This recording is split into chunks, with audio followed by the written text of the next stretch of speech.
Hi, this is Mrs. Lee. Thank you for tuning in to our first read aloud. Each video I'm going to have to post smaller time frames. So this will be part 1 where I will read chapter 1, and then the next video, look out for part 2, which will be the second chapter. I have with me, joining me is Jax. He's going to be listening to our little read aloud as well. I have Cooper down here. He's sleeping, but he'll be listening as well.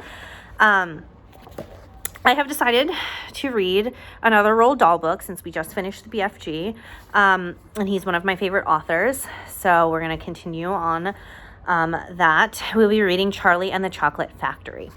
As I read, please think about who the characters are, the problem, and the setting of the story so far, since we are just reading the first 2 chapters. And at the end of watching this video, I am going to open up the Google Classroom comments. So please comment below and tell me your thoughts about the first 2 chapters, what you liked, what you didn't like, and make sure to tell me what you think the problem setting and the characters are of the story so far.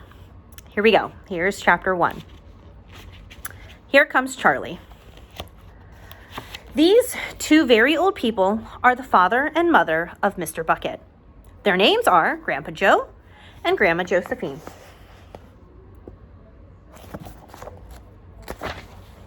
And these 2 very old people are the father and mother of Mrs. Bucket.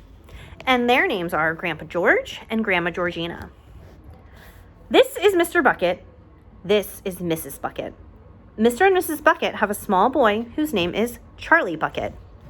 This is Charlie. So here are all the family members of the Bucket family. How do you do? And how do you do? And how do you do again? He is very pleased to meet you. The whole of this family, the 6 grown-ups, and little Charlie Bucket lived together in a small wooden house on the edge of a great town. The house wasn't nearly large enough for so many people, and life was extremely uncomfortable for them all.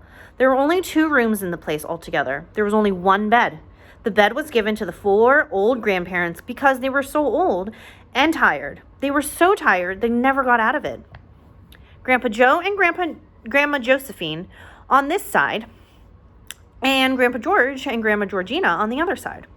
Mr. and Mrs. Bucket and little Charlie Bucket slept in the other room, upon mattresses on the floor. In the summertime, this wasn't too bad, but in the winter, freezing cold drafts blew across the floor all night long, and it was awful. There wasn't any question of them being able to buy a better house, or even more bed to sleep in. They were far too poor for that. Mr. Bucket was the only person in the family with a job.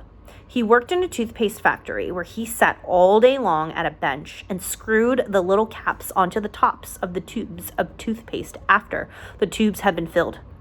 But a toothpaste cap screwer is never paid very much money. And poor Mr. Bucket, however hard he worked and however fast he screwed on the caps, was never able to make enough to buy 1/2 of the things that so large of a family needed. There wasn't even enough money to buy proper food for them all. The only meals they could afford were bread and butter for breakfast, boiled potatoes and cabbage for lunch, and cabbage soup for supper. Sundays were a bit better. They all looked forward to Sundays because then, although they had exactly the same meal, everyone was allowed a second helping. The Buckets, of course, didn't starve, but every one of them, the 2 old grandfathers, the 2 grandmothers, Charlie's father, Charlie's mother, and especially little Charlie himself, went about morning till night with a horrible, empty feeling in their tummies. Charlie felt it worst of all, and although his father and mother often went without their own share of lunch or supper so they could give it to him, it still wasn't nearly enough for a growing boy. He desperately wanted something more filling and satisfying than cabbage and cabbage soup. The one thing he longed for more than anything else was chocolate. Walking to school in the mornings, Charlie could see slabs of chocolate piled up high in the shop windows, and he would stare and press his nose against the glass, his mouth watering like mad. Many times a day, he would see other children taking creamy candy bars out of their pockets and munching them greedily. And that, of course, was pure torture.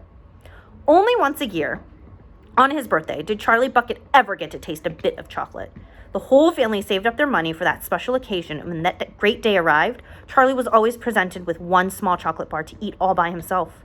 And each time he received it, on those marvelous birthday mornings, he would place it carefully in a small wooden box that he owned and treasure it as though it were a bar of solid gold.